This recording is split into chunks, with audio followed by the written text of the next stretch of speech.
Nadiad Ahmedabad express highway પર તરબૂચની આડમાં વિદેશી દારૂની હેરાફેરીનો પર્દાફાશ।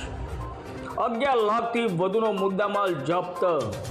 નડિયાદ ગ્રામ્ય પોલીસ મથકની હદમાં આવતા વડોદરા અમદાવાદ એક્સપ્રેસ હાઈવે પર ખેડા એલસીબી પોલીસે બાતમીના આધારે વોચ ગોઠવી તરબૂચ ભરેલા વાહનમાંથી લાખોની કિંમતનો વિદેશી દારૂ ઝડપી પાડ્યો। પોલીસે આ મામલે એક આરોપીની ધરપકડ કરી જ્યારે અન્ય 3 શખ્સોને પકડવા માટે ચક્રો ગતિમાન કર્યા છે। ખેડા લોકલ ક્રાઇમ બ્રાન્ચના સ્ટાફને ખાનગી રાહે ચોક્કસ બાતમી મળી હતી કે વડોદરા તરફથી એક અશોક લેલન બડા દોસ્ત વાહન નંબર GJ 27 TD 8306માં તરબૂચની આડમાં વિદેશી દારૂનો જથ્થો ભરીને અમદાવાદ તરફ જઈ રહ્યું છે। આ બાતમીના આધારે પોલીસે હાઈવે પર નડિયાદ ડાકોર બ્રિજ પાસે વોચ ગોઠવી હતી।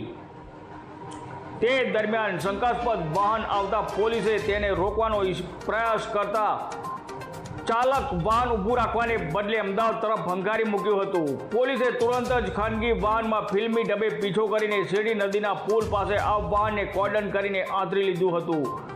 પોલીસને જોઈને વાહન ચાલક અને બાજુમાં બેઠેલ શખ્સ નાસી જવાનો પ્રયાસ કરવા લાગ્યા હતા, પરંતુ પોલીસે સતર્કતા દાખવીને ડ્રાઈવર શરીફ ખાન સિકંદર ખાન પઠાણને સ્થળ પર જ દબોચી લીધો હતો, જ્યારે કંડક્ટર સીટ પર બેઠેલ ભરતભાઈ ક્ષમાભાઈ ખરાડી અંધારાનો લાભ લઈને નાસી છૂટવામાં સફળ રહ્યો હતો।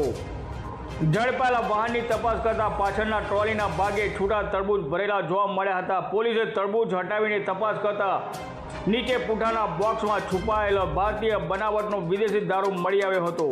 રાત્રિનો સમય હોવાથી અને હાઈવે પર ટ્રાફિકની અવરજવર વધુ હોવાથી પોલીસે વાહન અને આરોપીને સુરક્ષિત રીતે એલસીબી કચેરી ખાતે લાવ્યા હતા, જ્યાં વિગતવાર ગણતરી કરતા દારૂની કુલ 101 પેટી મળી આવી હતી।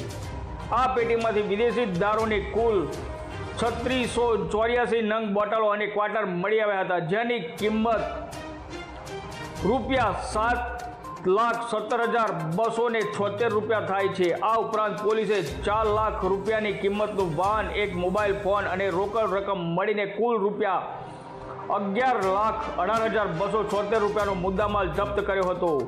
ઝડપાયેલા આરોપીઓની પૂછપરછમાં જાણવા મળ્યું હતું કે આ દારૂનો જથ્થો મધ્યપ્રદેશના ઇન્દોર પાસે આવેલ રવ ગામમાંથી ભરવામાં આવ્યો હતો અને અમદાવાદના સરખેજ ખાતે રહેતા આરીફ નામના વ્યક્તિને પહોંચાડવાનો હતો।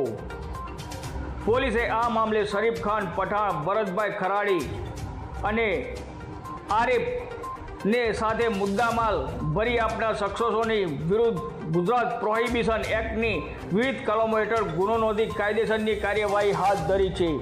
રિપોર્ટર પ્રવીણસિંહ સોલંકી સાથે બ્યુરો ચીફ નવદીપ રાવલ, ખેડા, નડિયાદ।